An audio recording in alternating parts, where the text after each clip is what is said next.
En Madrid con las chicas. Lo extendimos a 2 semanas. Un tiempo increíble, me escribió en un mensaje de texto. Espero que tú y Quique se estén divirtiendo. Una demanda de divorcio te está esperando aquí, respondí. Luego la bloqueé. Sus padres, aterrados, comenzaron a llamar. Mi nombre es Tomás Bradford. Tengo 44 años. Durante los últimos 15 años, he sido el director de operaciones en Grupo Industrial Meridian, una empresa de equipos industriales de tamaño mediano con poco más de 200 empleados. Es un trabajo exigente, pero honesto, y nos ha dado a mi familia y a mí una vida cómoda. Mi esposa, Melissa, tiene 33 años, trabaja como gerente de marketing en una empresa de tecnología en el centro de la ciudad, y tenemos un hijo de 4 años llamado Elías, que es la luz de mi vida. Estaba sentado en mi oficina en casa un jueves por la tarde revisando informes de producción cuando mi teléfono vibró. Un mensaje de texto de Melissa. Se había ido 5 días antes para lo que llamó un viaje de chicas, a Madrid con 3 de sus amigas de la universidad. El mensaje decía, el viaje a Madrid con las chicas se extendió a 2 semanas. La estamos pasando increíble. Seguían 3 emojis de corazón, junto con una foto de tapas y copas de vino en la mesa de algún restaurante. Me quedé mirando la pantalla, mi café enfriándose en la mano. 2 semanas. Originalmente había dicho 5 días, tal vez una semana como máximo. Habíamos discutido el presupuesto y planificado en torno a mi horario de trabajo para que yo pudiera encargarme de recoger a Elías de la guardería, coordinamos todo hasta el último día. Ahora, estaba duplicando la duración del viaje sin siquiera una llamada telefónica previa. Dejé el teléfono y caminé hacia la ventana, observando a Elías jugar en el patio trasero con sus camiones de juguete. La señora Patterson, nuestra vecina, había accedido a cuidarlo por unas horas mientras yo me ponía al día con el trabajo desde casa. El niño se reía, completamente inconsciente de que su madre acababa de decidir que no valía la pena volver a casa a tiempo por él. Algo se retorció en mi pecho, algo que se había estado acumulando durante meses. Las noches tardías en el trabajo que ella afirmaba eran obligatorias. La nueva membresía del gimnasio que simplemente tenía que tener. La forma en que había comenzado a vestir diferente, a actuar diferente, como si estuviera audicionando para un papel en la vida de otra persona. Volví a tomar mi teléfono y abrí una carpeta que había estado guardando en mi computadora portátil durante las últimas 3 semanas, archivos etiquetados como registros financieros, registro de comunicaciones y notas de consulta legal. Me había preparado para este momento, aunque una parte de mí había esperado nunca necesitar usar nada de eso. Mis dedos se movieron por la pantalla, escribiendo una respuesta que había ensayado una docena de veces en mi cabeza. Espero que tú y Quique se estén divirtiendo. Una demanda de divorcio te está esperando aquí. Presioné enviar antes de poder dudarlo. Luego bloqueé su número, sus redes sociales, su correo electrónico, toda vía de comunicación. Desaparecida en 30 segundos. El teléfono permaneció en silencio durante exactamente 4 minutos. Luego mi teléfono comenzó a sonar. No era el número de Melissa, ese estaba bloqueado. Era el número de su madre. Dejé que sonara hasta el final. Luego llamó su padre. Ignoré esa llamada también.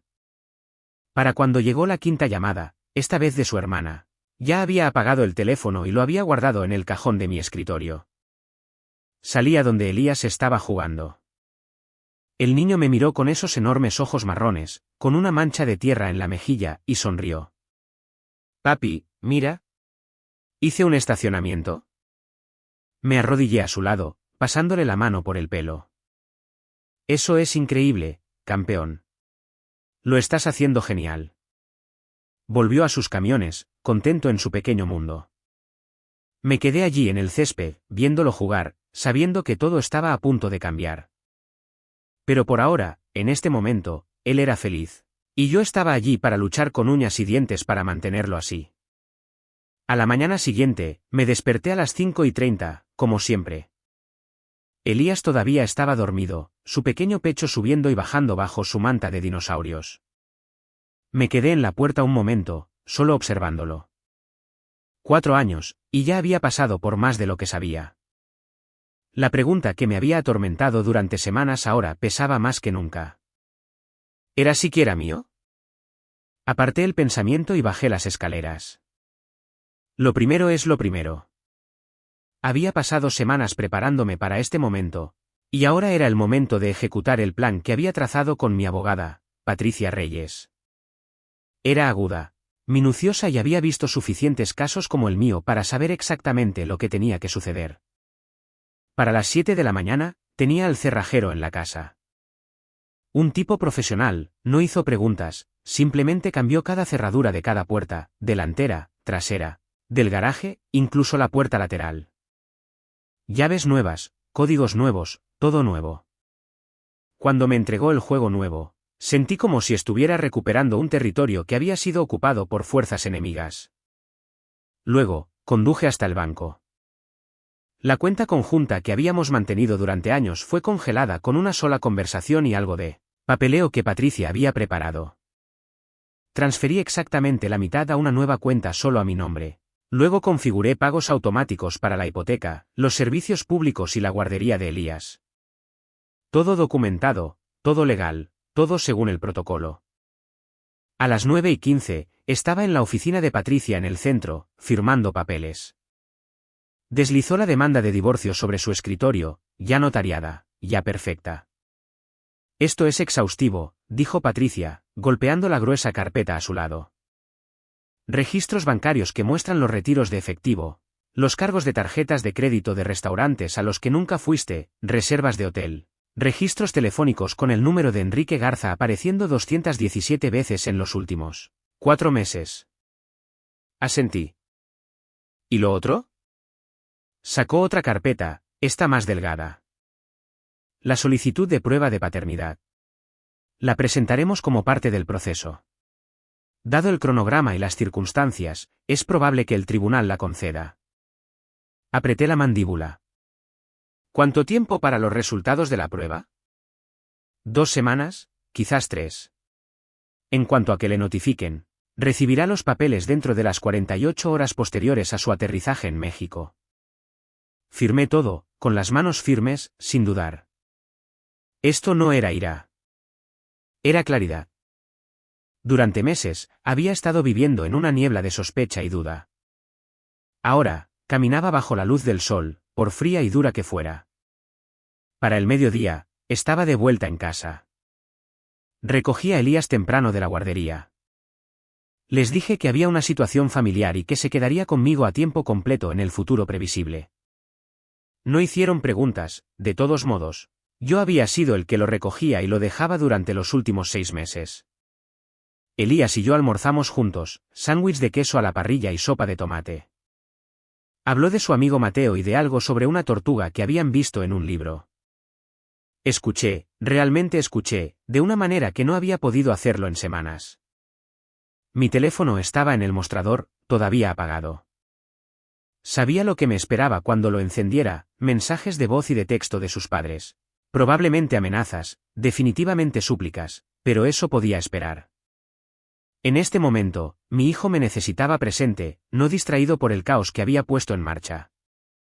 Después del almuerzo, mientras Elías dormía la siesta, recorrí la casa metódicamente. Sus cosméticos del baño, en una caja. Su ropa del armario, en una caja. El perfume caro que compró el mes pasado, el que dijo que la hacía sentir segura, en una caja. Cada rastro de ella fue eliminado como una escisión quirúrgica de tejido enfermo.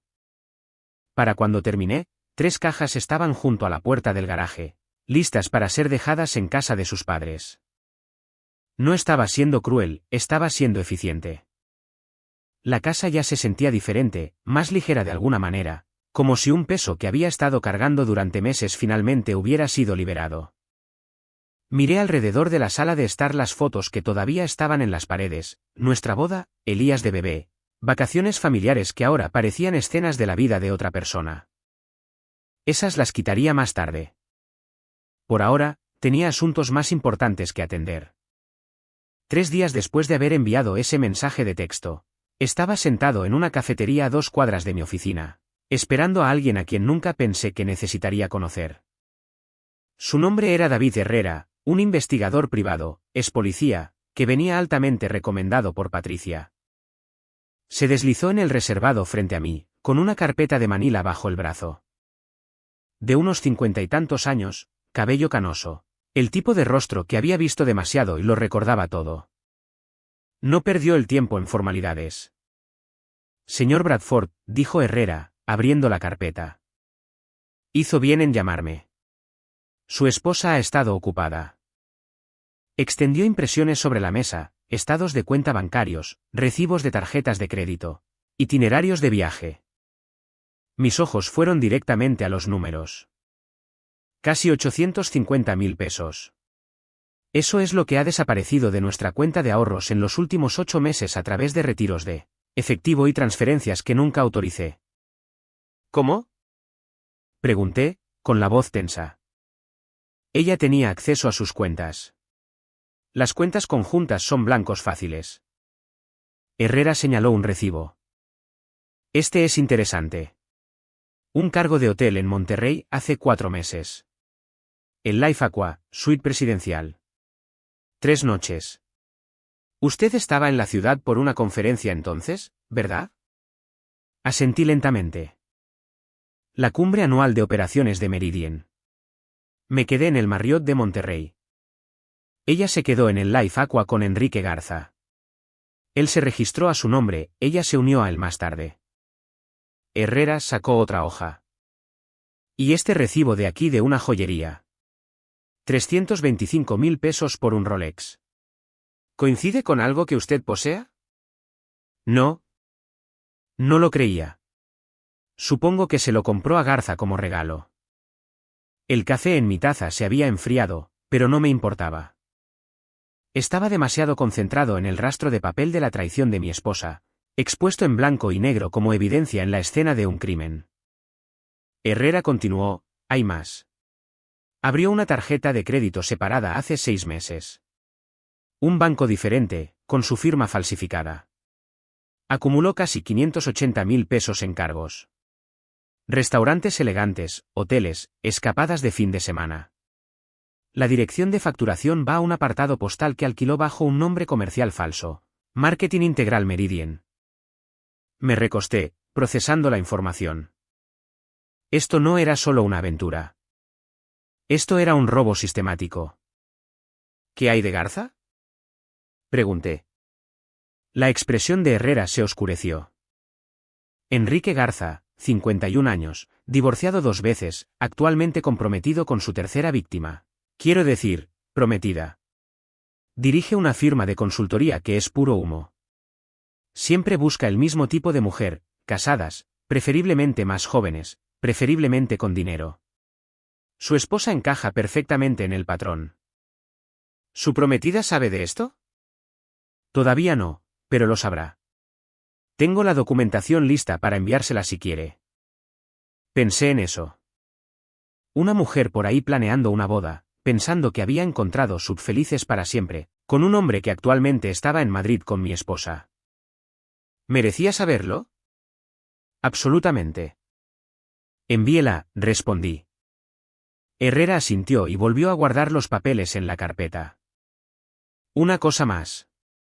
La prueba de paternidad que mencionó su abogada. Investigué un poco. Su esposa tuvo una relación en la universidad con un tipo llamado Jairo Vargas, ¿verdad? Rompieron justo antes de la graduación. Una ruptura complicada, por lo que encontré. Ahora es maestro, vive en Veracruz. La cosa es que su esposa visitó Veracruz hace 5 años para lo que le dijo que era una conferencia de trabajo. Se me revolvió el estómago. Hace 5 años. Fue entonces cuando se quedó embarazada de Elías. Sí, confirmó Herrera, su voz más suave ahora. El cronograma coincide. Saqué los registros telefónicos. Llamó al número de Vargas 17 veces ese mes. Después de que nació Elías, las llamadas cesaron por completo. Me quedé mirando la mesa, mi mente a toda velocidad. Todo sobre lo que había construido mi vida, cada suposición, cada creencia, todo se desmoronaba como un castillo de arena con la marea alta. Herrera deslizó una tarjeta de visita hacia mí. Este es un laboratorio de pruebas de ADN, privado, discreto, con resultados rápidos. Va a querer respuestas, señor Bradford. Es mejor saberlo ahora que vivir con la duda. Tomé la tarjeta y la guardé en mi cartera. ¿Cuánto le debo? Su abogada ya se encargó de eso. Pero seguiré investigando si me lo pide. Siga investigando, dije. Quiero saberlo todo. Esa noche, estaba preparando la cena para Elías cuando sonó mi teléfono. Número desconocido, pero con lada local. En contra de mi buen juicio, respondí. ¿Tomás Bradford? Preguntó una voz femenina, temblorosa y al borde de las lágrimas. Él habla. Mi nombre es Jennifer Salas. Estoy comprometida con Enrique Garza. Apagué el quemador de la estufa y entré a mi oficina, cerrando la puerta detrás de mí. Elías estaba viendo dibujos animados en la sala, seguro y distraído. Esta conversación necesitaba toda mi atención. Continúe, dije con cuidado. La voz de Jennifer se quebró.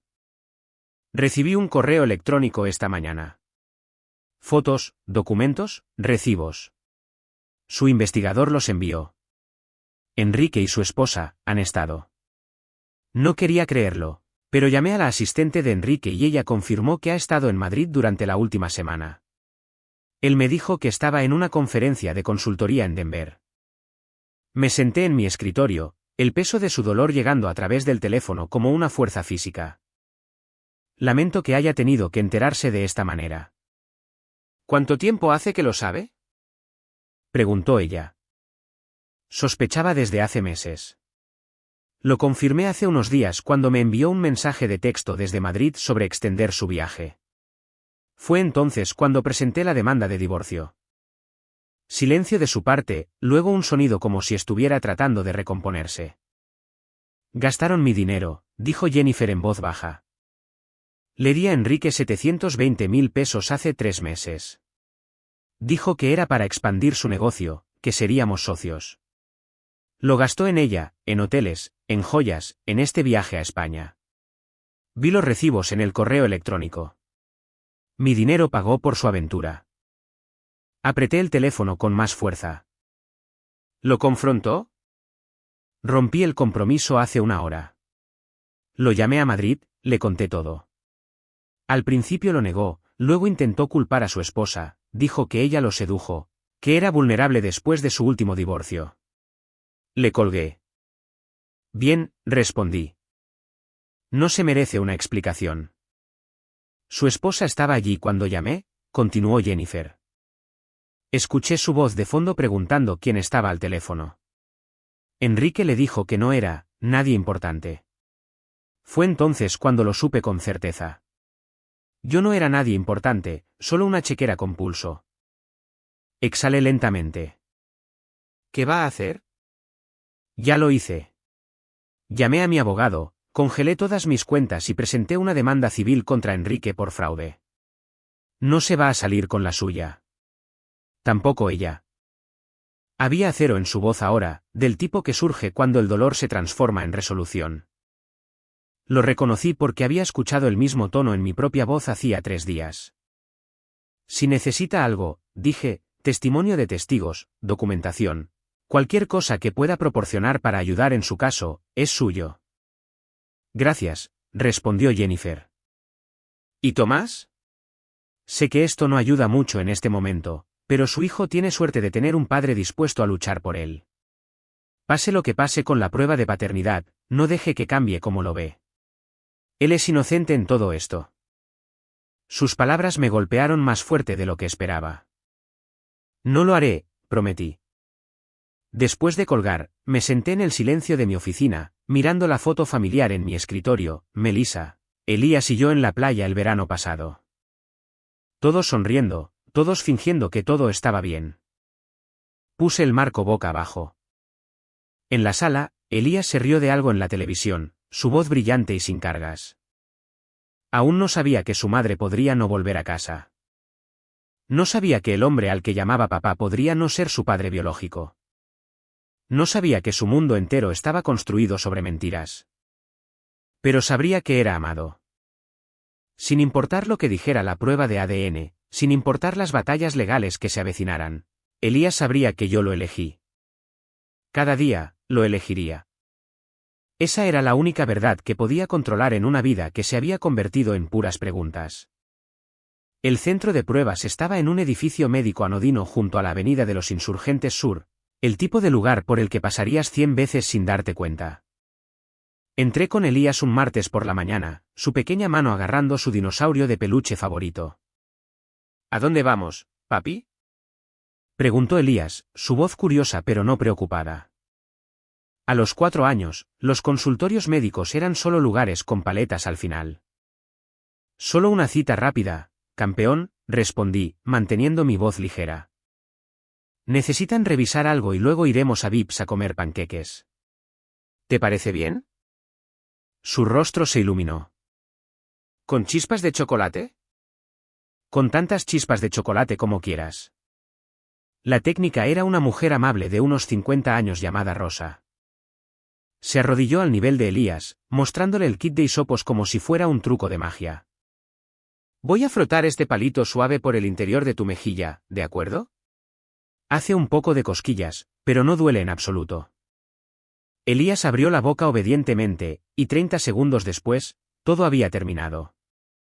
Rosa tomó mi muestra a continuación, selló todo en viales etiquetados y me entregó el papeleo. Resultados en 10 a 14 días. Le llamaremos primero, luego enviaremos el informe oficial a su abogada.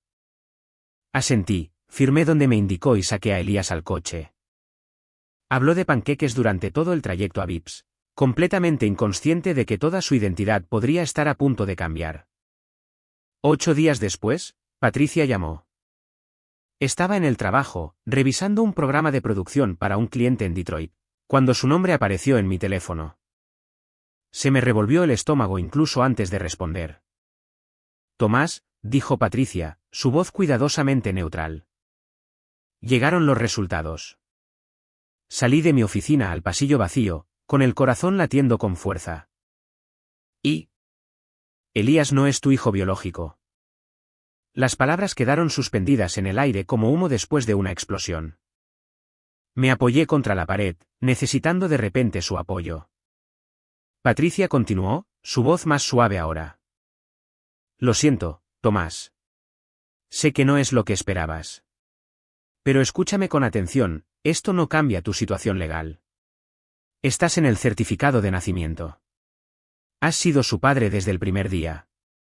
Vamos a luchar por la custodia completa, y vamos a ganar. ¿Melissa lo sabe? Pregunté, con la voz áspera. Le notificarán los resultados junto con la demanda de divorcio enmendada cuando aterrice mañana. Estamos incluyendo evidencia de fraude, tanto financiero como paternal. El tribunal no será comprensivo con su posición. Después de colgar, me quedé en ese pasillo durante 5 minutos completos, solo respirando. Elías no era mío. Biológicamente, pertenecía a Jairo Vargas, un maestro en Veracruz que había pasado un fin de semana con mi esposa hace 5 años y había desaparecido de nuevo en su vida, probablemente sin idea de que tenía un hijo. Pero la biología es solo ADN. La paternidad es estar presente. Son las fiebres en mitad de la noche, las rodillas raspadas curadas con un beso, los cuentos para dormir leídos con voces graciosas. Es enseñarle a atarse los zapatos y atraparlo cuando salta del sofá, convencido de que puede volar. Yo había sido el padre de Elías durante 4 años. Eso no se detenía solo porque un informe de laboratorio dijera que sus genes provenían de otra persona. Volví a mi oficina, cerré la puerta y llamé a mi hermano, Javier. Respondió al segundo timbre. Tomás, ¿qué pasa? Necesito que me hagas un favor, dije. ¿Puedes recoger a Elías de la guardería hoy y llevarlo a tu casa por la noche? Ha surgido algo, y necesito encargarme de ello antes de verlo. ¿Todo bien? Preguntó Javier, con preocupación en su voz. Lo estará. Solo necesito esta noche para procesar algunas cosas. Puede quedarse todo el tiempo que necesites. Al niño le encantará. Esa noche, solo en mi casa, entré en la habitación de Elías. Sus camiones de juguete estaban esparcidos por el suelo, su manta de dinosaurios enredada en la cama, sus dibujos pegados a las paredes. Un retrato familiar que había hecho en el preescolar mostraba 3 figuras de palitos, mamá, papá y yo. Había dibujado un sol en la esquina con una cara sonriente. Me senté en su cama sosteniendo ese dibujo y tomé una decisión. Jairo Vargas podría haber contribuido con ADN, pero yo era el padre de Elías. Mañana, cuando Melissa aterrizara y descubriera la verdad que había estado ocultando durante años, intentaría usar esto en mi contra. Argumentaría que no tenía ningún derecho sobre su hijo. Estaba equivocada. Elías era mi hijo, y lucharía contra cielo y tierra para demostrarlo. El vuelo de Melissa aterrizó en el Aeropuerto Internacional de la Ciudad de México a las 3:15 de la tarde del miércoles.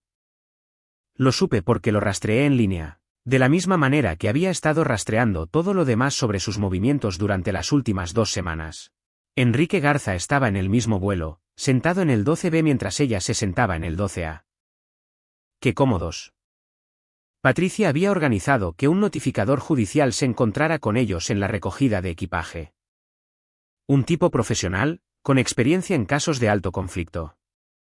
Esperó junto a la cinta 7 con 2 juegos de papeles, la demanda de divorcio para Melissa y la demanda civil para Enrique, cortesía del abogado de Jennifer Salas. Yo no estaba allí. No era necesario. Patricia tenía a alguien grabando todo con su teléfono discretamente desde la distancia. Me enviaría el vídeo más tarde. En cambio, estaba en casa con Elías, a quien había recogido de la casa de Javier esa mañana.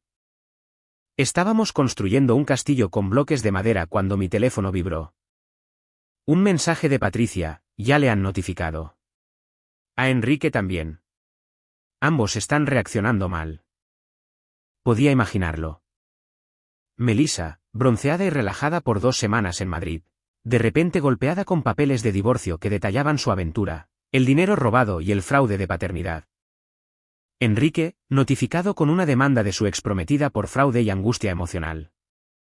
Ambos de pie en medio de la ICM, sus mentiras cuidadosamente construidas colapsando en tiempo real. Mi teléfono sonó 10 minutos después. La madre de Melissa, Carolina. Dejé que fuera al buzón de voz. Luego su padre, Ricardo. Buzón de voz. Luego la propia Melissa, desde un número que no reconocí, probablemente prestado de alguien en el aeropuerto. Lo bloqueé. A las 4:30, sonó el timbre de mi puerta. Miré por la mirilla y vi a Carolina en mi porche, con la cara roja y surcada de lágrimas. Detrás de ella estaba Ricardo, con un aspecto más viejo de lo que recordaba. Abrí la puerta pero no los invité a entrar. ¿Carolina? ¿Ricardo? La voz de Carolina salió de repente, desesperada y suplicante. Tomás, por favor. Melissa nos llamó desde el aeropuerto. Está devastada. Todo esto es un horrible malentendido. No hay ningún malentendido, respondí con calma. Tu hija tuvo una aventura con Enrique Garza durante al menos 6 meses. Robó casi 850.000 pesos de nuestras cuentas y mintió sobre la paternidad de Elías durante 4 años. Esos son hechos, no malentendidos. Ricardo dio un paso adelante, intentando un tono razonable. Tomás, sé que estás herido y enojado, pero piensa en Elías. Necesita a su madre. Necesita estabilidad. Necesita un padre que no lo abandone durante semanas para irse de vacaciones con su novio, corregí. Necesita a alguien que diga la verdad. Ni siquiera eres su verdadero padre, espetó Carolina, y luego pareció horrorizada por sus propias palabras. El silencio que siguió fue glacial. La miré con una expresión lo suficientemente fría como para congelar el agua. He sido su padre desde el día en que nació. Lo he alimentado, vestido, amado, criado. Jairo Vargas contribuyó con ADN. Yo contribuí con todo lo demás. Así que, sí, Carolina, soy su verdadero padre. El único que ha conocido. Ricardo puso su mano en el brazo de Carolina, tratando de calmarla, pero ella se la quitó de encima. Melissa cometió un error. Un error, hace 5 años. ¿Realmente vas a castigarla para siempre? Un error. Casi me reí. Ha estado teniendo una aventura durante 6 meses. Robó casi 50,000. Mintió sobre la paternidad durante 4 años. Eso no es un error, Carolina. Es un patrón de engaño. Quiere volver a casa, dijo Ricardo en voz baja. Quiere hablar contigo, ver a Elías, intentar arreglar esto. Las cerraduras han sido cambiadas, respondí. Esta ya no es su casa, y no verá a Elías hasta que el tribunal decida los arreglos de custodia. La cara de Carolina se descompuso. No puedes apartarla de su hijo. No la estoy apartando de nadie. El sistema legal determinará qué es lo mejor para Elías. Hasta entonces, se queda conmigo en un ambiente estable con un padre que no lo abandonó por unas vacaciones europeas con su amante. Empecé a cerrar la puerta, pero Ricardo habló una vez más. Tomás, por favor, al menos déjala hablar con Elías por teléfono. Debe estar confundido sobre dónde está. Hice una pausa, considerándolo, luego negué con la cabeza. Elías piensa que su madre todavía está de viaje. Cuando pregunta por ella, le digo que volverá a casa cuando esté lista. No voy a ponerlo en medio de este lío ni dejar que Melissa lo use como moneda de cambio emocional. Cuando el tribunal diga que puede tener visitas supervisadas, lo arreglaremos. Hasta entonces, ningún contacto.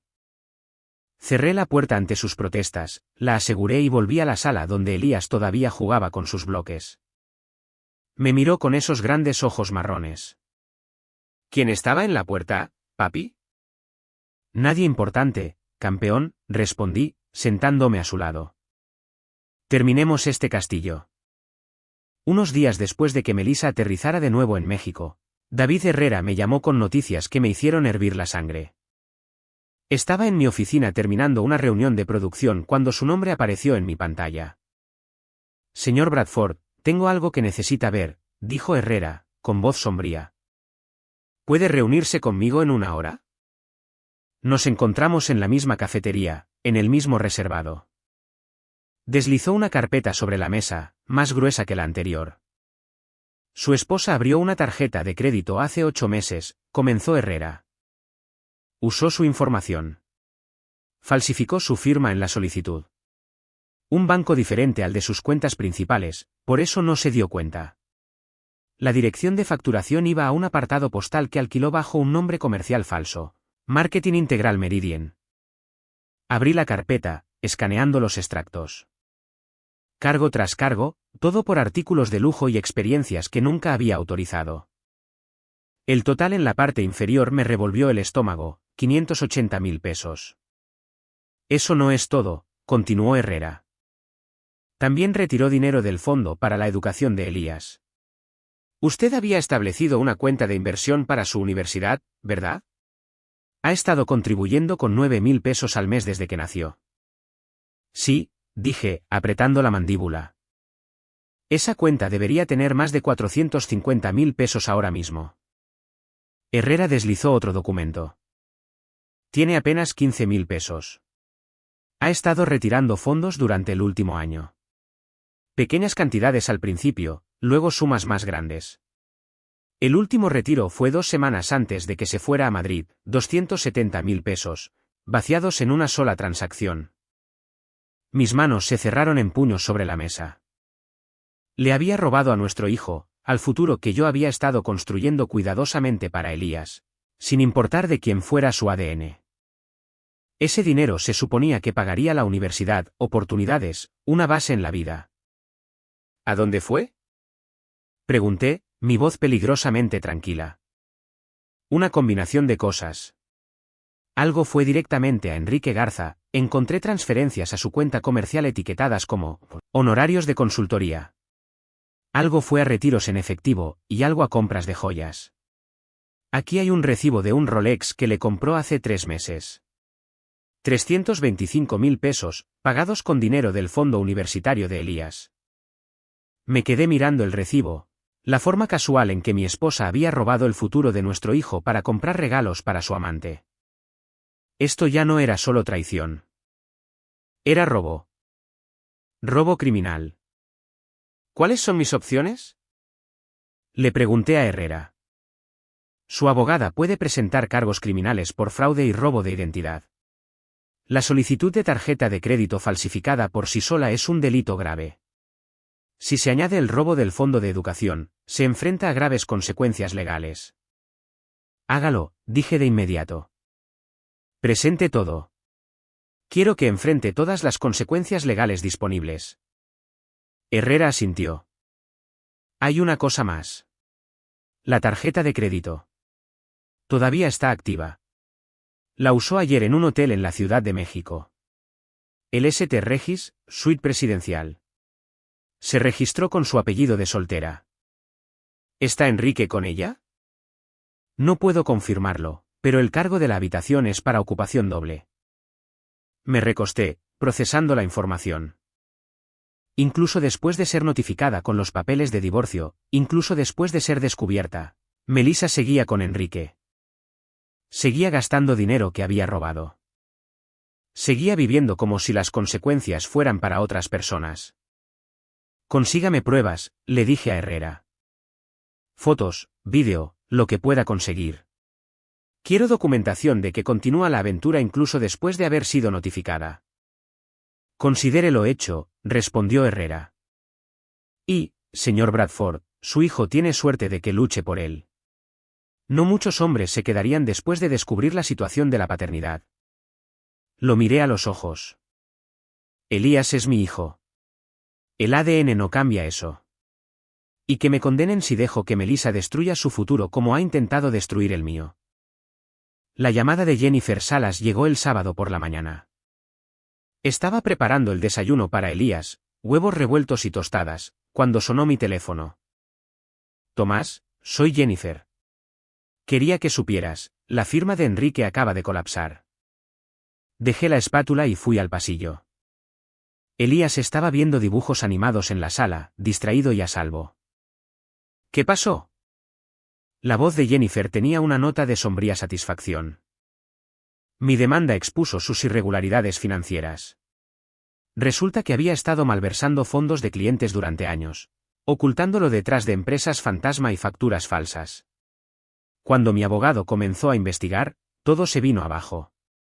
La Comisión Estatal de Licencias inició una investigación ayer. Sus clientes están huyendo.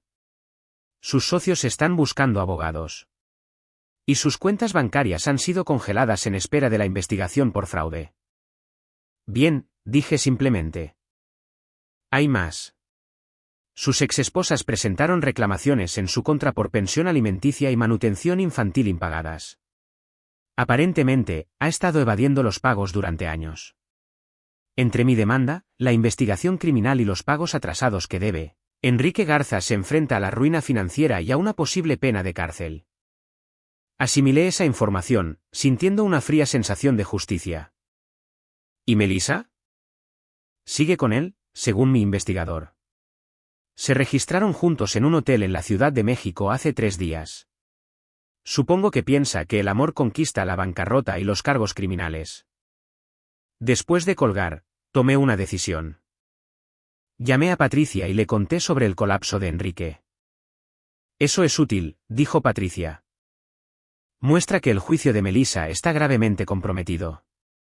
Está eligiendo quedarse con un hombre que enfrenta cargos criminales en lugar de centrarse en su propia situación legal o su relación con Elías.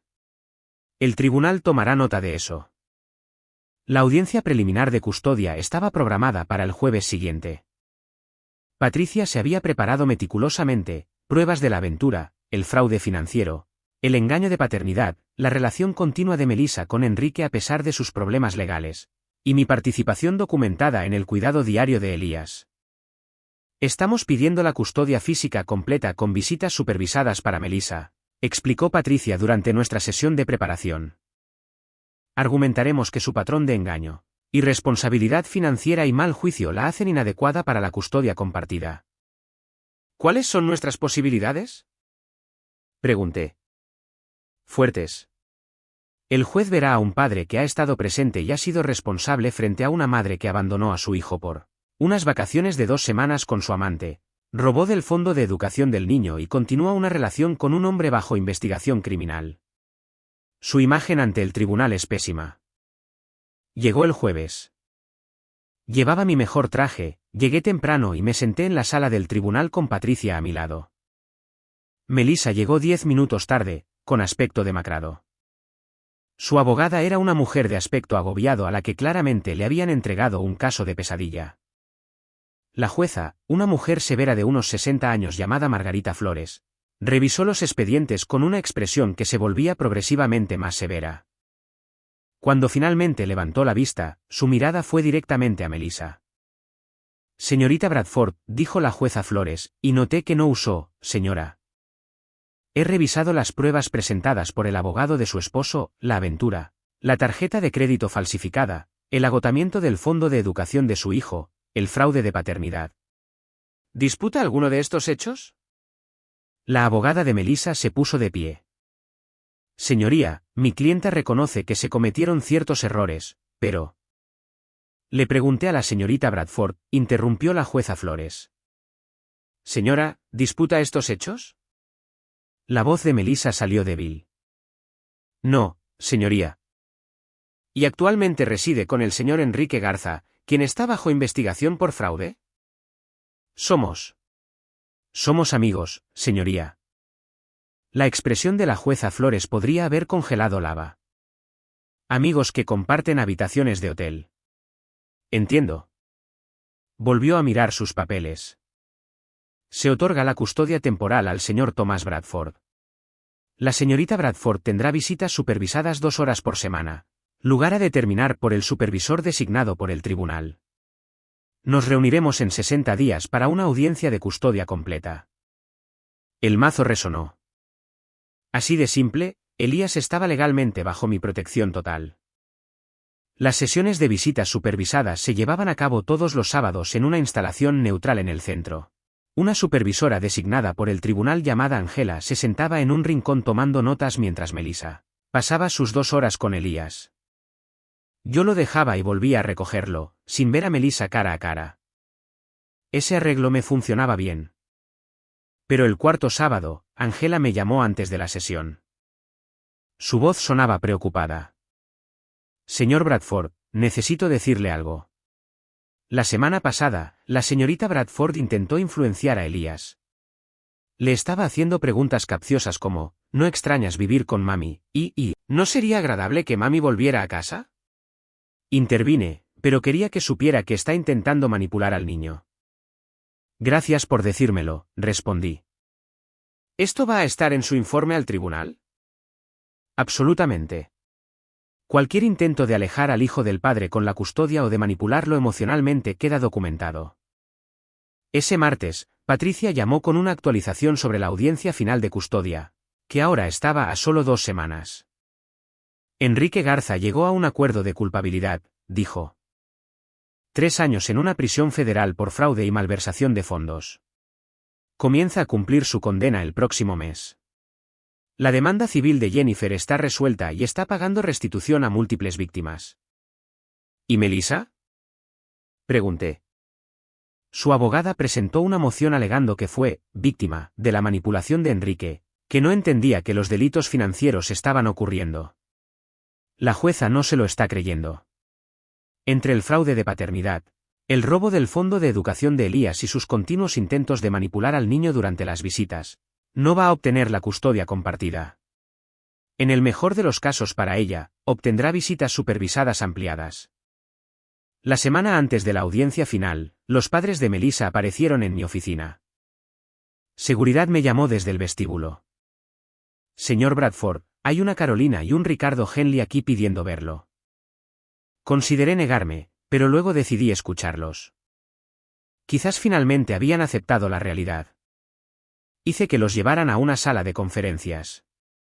Carolina parecía más vieja de lo que recordaba, su rostro contraído por el estrés. Ricardo se sentó a su lado, con los hombros caídos. «Tomás», comenzó Carolina, con la voz temblorosa. «Queríamos pedirte, por el bien de Elías, que consideraras abandonar la lucha por la custodia. Melissa ha estado en terapia. Está tratando de cambiar». «No», la interrumpí. Ricardo se inclinó hacia adelante. «Solo escúchanos. Cometió errores. Errores terribles. Pero sigue siendo la madre de Elías. Quizás podrías aceptar la custodia compartida, reintroducirla en su vida gradualmente. Los miré a ambos con calma. La madre de Elías robó de su fondo universitario para comprar regalos para su novio. Mintió sobre su paternidad durante 4 años. Lo abandonó durante 2 semanas para irse de vacaciones a Europa con un criminal. E incluso después de ser descubierta, después de perder la custodia temporal, sigue intentando manipularlo durante las visitas. Esos no son errores. Es un patrón de comportamiento. Los ojos de Carolina se llenaron de lágrimas. Ni siquiera es tu hijo biológico. ¿Por qué luchas tan duro?